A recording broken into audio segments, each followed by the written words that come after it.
Pelaksanaan pembelajaran tatap muka pada hari ketiga di SD Negeri Mawar 2, Jalan Jok Mentaya, Banjarmasin Tengah berjalan lancar.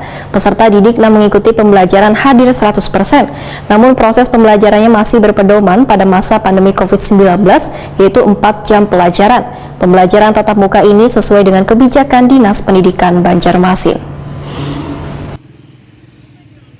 Pelaksanaan pembelajaran tatap muka pada hari ketiga di SD Negeri Mawar 2, Jalan Jok Mentaya, Banjarmasin Tengah berjalan lancar. Peserta didik yang mengikuti pembelajaran hadir 100%.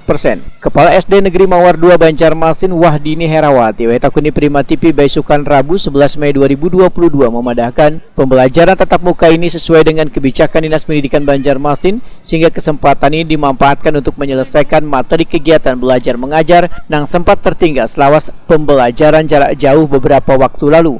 Dikarenakan pada minggu depan peserta didik kelas 6 sudah memasuki ujian sekolah. Namun proses pembelajarannya masih berpedoman pada masa pandemi COVID-19 yaitu 4 jam pelajaran. Menjaga keamanan peserta didik, maka sekolah ujar Wahdini Herawati tetap menyediakan wadah basuh tangan bagi siswa sebelum masuk ke kelas. Menjaga jarak di dalam ruangan wajib menggunakan masker. Menurut Wahdini Herawati, pencapaian vaksinasi di SD Negeri Mawar 2 Banjarmasin ini sudah mencapai 50%. Sisanya masih ada sebagian kuitan siswa yang masih khawatir bila anaknya divaksin.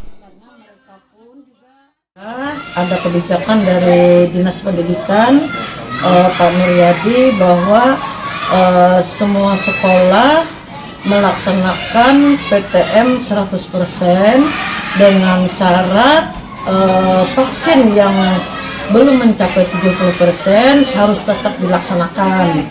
Kemudian pelaksanaan pembelajarannya masih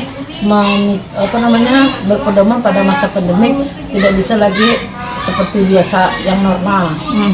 100% itu untuk seluruh kelas 1 sampai kelas 6, Bu? Atau? Ya, untuk kelas 1 sampai kelas 6. Ya, gitu. Bu, gimana mungkin dalam sepekan ini kan dikasih waktu 100% PTM, Bu lah.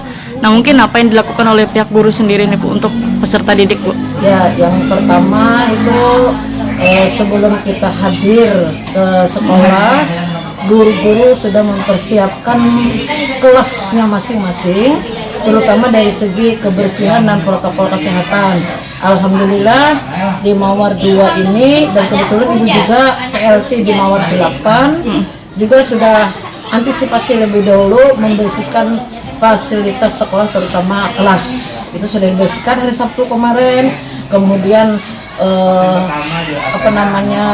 alat-alat protokol kesehatan seperti masker, hand sanitizer, tempat cuci tangan, air itu sudah kita siapkan terlebih dahulu sebelum hari Senin itu turun siswanya. Wahdini Herawati menambahkan, bila didapati ada siswa yang sakit atau demam, diberi izin untuk beristirahat di rumah sampai sembuh.